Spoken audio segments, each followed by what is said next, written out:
Lang. Unsa man? Unsay mo kasultian ng kuan karon ba yun sa social media ba? Unsa man Nga sa social media? nagkagubot naman sila karon. Okay. Kuan man good.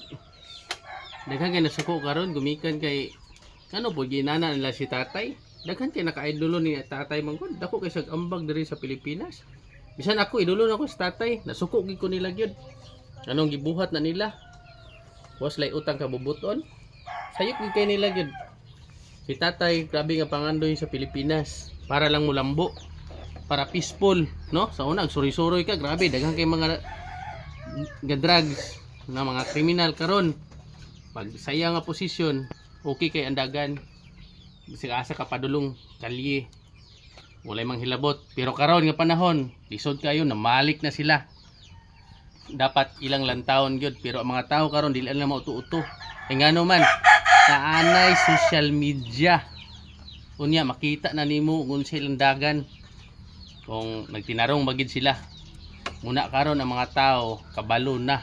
Di na nila maingon mga matik-atik. Drama ra man gyapon na nila. So believe ko nimo tay, idolo ti ka. Muna karon hapit naman gyud, no? Sa Mayo 12. So nana diha ang ting decision. Nakita na nila.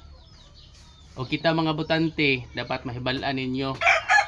Sila ang magukod-gukod nato. Ato na ng panahon, dili kay kita magukod-gukod nila. Asay rally didto ta.